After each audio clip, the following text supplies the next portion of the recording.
အားလုံးပဲမင်္ဂလာပါခင်ဗျာအခုကျွန်တော်တို့ရောက်ရှိနေရတော့ PMGC ပွဲလေးပဲဖြစ်ပါပြီဗျ PMGC ပွဲကိုကျွန်တော်ဘယ်လိုသွားမွေထားလဲဆိုတာကျွန်တော်လည်းတူသွားကြည့်လိုက်အောင်ဗျဒီနေရာမှာကျတော့ဖုန်းထဲမှာ PUBG နဲ့ setting software တောင်းထားတာပြရုံနဲ့လွယ် ANS ကဘာညာခွေကားရမှာပေါ့ဗျာနောက်ထပ်ဒီနေရာမှာကျတော့ PMGC ပွဲထဲမှာပုံတပုံလောက်ရပြီး social media ပေါ်မှာသူတို့ပြထားတဲ့ hashtag နဲ့တွဲတင်ပြီးမှအထက်ကိုဝင်လို့ရမှာပါအထက်မှာကျတော့ပုံရိုက်လဲရပါတယ်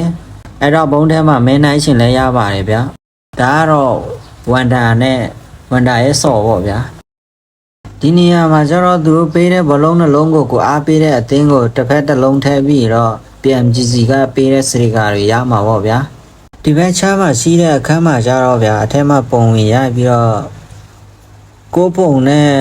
ကက်ပြားလလလေးရမှာပေါ့နော်ဥပမာဒီစော်လေးလိုမျိုးပေါ့နော်ကျန်လာရတယ်ဟောင်းကြီးစော်လေးကက်ပြားကိုပြောတာနော်ဒါမင်းတို့ရဲ့ခွဲရုပ်ကြီးပေါ့ဗျာဒါကတော့ခွဲရုပ်နဲ့တူလားလို့ပြလိုက်သေးရနော်အမှမတူရင်တော့အကောင်သွားထိုးတာအထဲမှာရိုက်ပြီးတဲ့ကောင်ဒီဘက်အခန်းကျတော့မနေ့ကကိုလီဘိုင်ကိုဖလက်ကို1 second တို့ဖိလစ်ပင်ကိုဖြုတ်ထားတဲ့ရှိုးပွဲအခန်းလို့လည်းပြောလို့ရပါတယ်ဗျာဒီခန်းမှာကျတော့အယုတ်လေးလို့ကျင်တော့ပုံလေးရိုက်ရပါမယ်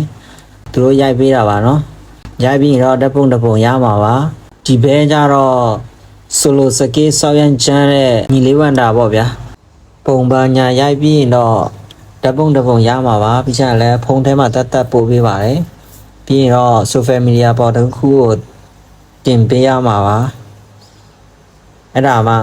အယုတ်ကိုသူတို့ပေးမှာပါအယုတ်ကျတော့ကိုလိုချင်တဲ့အရာကိုရေးလို့ရပါတယ်အယုတ်လို့ချင်တော့သူတို့လောက်ခိုင်းတဲ့ကြည်ကံမတိုင်းလိုက်လုပ်ပေးရတာပေါ့ဗျာအနောက်မှာကျတော့ဆိုလိုစကေးဆောင်းရန်ချမ်းတဲ့ဝန်တာကြီးပေါ့ဗျာဒီမှာ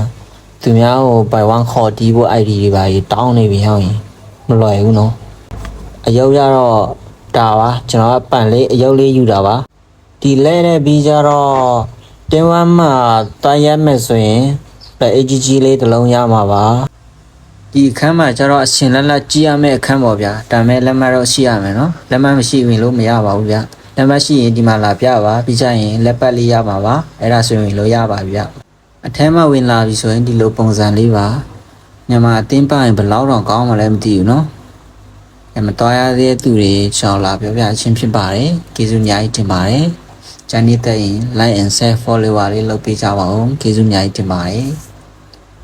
bye bye